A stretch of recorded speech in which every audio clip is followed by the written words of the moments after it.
Welcome, Lee here from Play Guitar Academy with another episode of my Blues Mastery series. Have you ever felt like your blues solos sounded flat or robotic or just like you're running through scales? The secret to sounding more expressive and authentic, it's very simple. It's a classic blues technique. Legendary players have used this for decades. It's called call and response. And today I'll show you 5 licks that instantly bring your solos to life, making them sound natural, dynamic, and full of personality. By the end of this lesson, you'll be playing solos that actually speak to your audience. But before we get started, to get the most out of these lick lessons, don't forget to grab my free email course. It's called Blues Solo Breakthrough. It's 6 steps to confident, killer solos, and it's packed with tips and strategies to help you play with confidence and make every note count. Let's get started with the licks.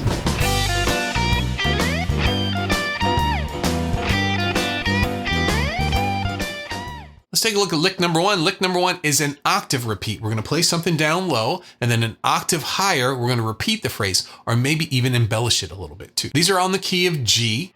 This is a G blues. And up top here, we're going to start on the 3rd fret on the high E string. Down the pentatonic scale, minor pentatonic, so 6-3 on the B string, that's F to D. Go back up to the highest note in that pattern, which is the 6th fret on the high E string. It's the minor 3rd, the B flat, and then back to the root. So all together. Now what we're going to do is we're going to take that and use the magic of the dots on the fretboard to go up to the octave of that. So we're going to play the 15th fret. On the and to 4, it's going to be a little anticipation. And then we're going to play the rest of the lick.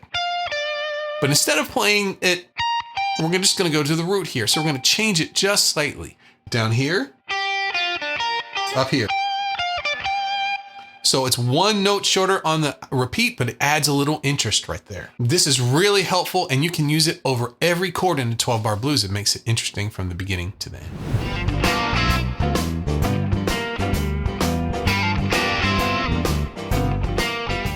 Lick 2, we're going to use dynamics to accentuate the call and response. We're going to start strong. Here we're going to start at the root note, 5th fret on the D string. That's our G. And we're going to go back the minor pentatonic scale. So that's going to be 5, 3 on the D, and then 5 on the A. And then we're going to do some double stops, 2 3s on the G string and the B string, and then 2 5s on the same string.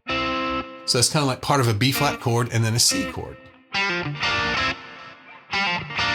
So the first ones are a triplet, and then 8th notes for the last 2. Now, that's our call, and it's strong, but we're going to respond to that in a soft way. So notice in this one, I didn't play double stops, and I played very quietly and did little hammer-ons and pull-offs too. So it has more of a legato feel. So we're going to start at the 3rd fret of the A string. That's our C to D, which is the 5th fret. Then we're going to go up to the F on the D string, that's the 3rd fret. Then we're going to bar over to the 3rd fret of the G and then back to the root on the 5th fret of the D string.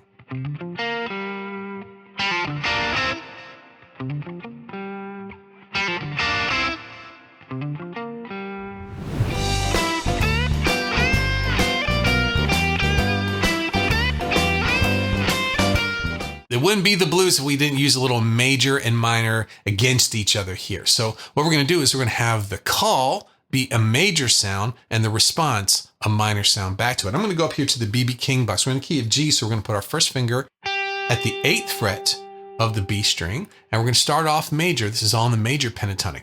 8 to 9 on the G, back to the 8, the root note on the B string. Then we're going to bend the A note, the 10th fret, up a full step, and then back to the root.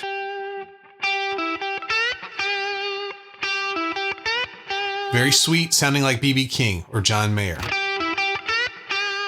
Now we're going to respond to that in the same area. So now our response is going to start from the 11th fret on the B string. That's the minor 3rd right there. So right away we're in a different sound, and we're going to bend that a full step. So this is a minor pentatonic bend. We're going to go to the 8th fret on the high E string. That's our C to the D, which is our 5th. So it's 11 bend, 8, 10. We're going to go back to the 11th on the B string, our minor 3rd, but no bend this time. So if we start in the beginning, pretty cool sound.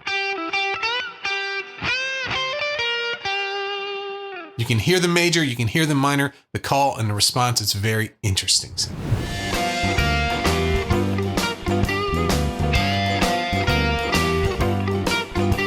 In lick number 4, we're going to use rhythms to change things up a little bit. Our call is going to have long sounds. So we're going to start with a bending double stop up at the 13th fret on the high 2 strings. This is where you keep the high E string the same, put your pinky on that, but on the 13th fret of the B string, that's the one that bends a full step. Some people call it the train sound. But we're going to do this for quarter notes. So we're going to play that once, then play the 2 13s alone without bending. And then we're going to go to the 11th fret on that string, the minor third, and then the root is 12th fret on the G string. So these are all long quarter notes.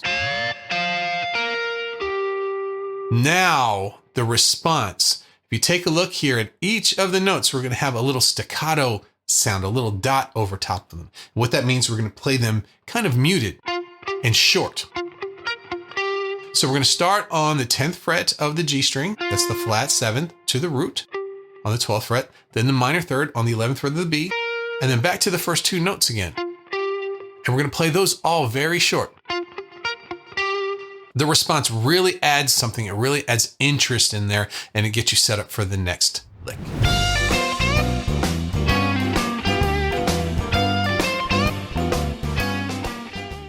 In lick number 5, we're going to use a bent note at the end of our first call, and that is going to set up a question. It's not going to resolve to the root. It's going to resolve a little bit weaker note to the 5th. So we're going to be going down the minor pentatonic starting at the 18th fret. That's our F on the B string, and then work our way down the minor pentatonic pattern 1 scale. So 18, 15, and then 17 on the G string.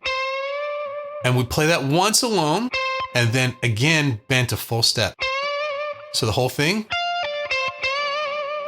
sounds like a question. And then we're going to answer that starting with a blues scale. We're going to do the 16th fret on the A string, and then the 15th fret, and then the 18th fret on the low string. And then we're going to resolve it up an octave to the 17th fret on the D string for our G right there.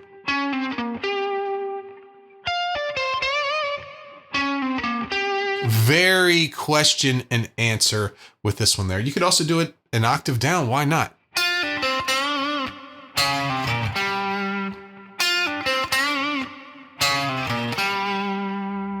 So using the ideas from your solos are going to help you build your own call and response solos. Play something, pause, and then answer it with another phrase, something similar but has a resolve to it. Don't be afraid to use repetition, but use it sparingly. This is going to keep your audience engaged, and always match what you're playing to the rhythm of the band. Great blues solos react to the group.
Thanks for playing along today, and thanks to all of our Academy members over at PlayGuitarAcademy.com who are tearing into the tab and guitar profiles from this lesson right now. Don't forget to download Blues Solo Breakthrough to make all of this easier for you. And as always, let me know what you think in the comments. Have a great practice. I'll see you in the next lick video. Bye-bye.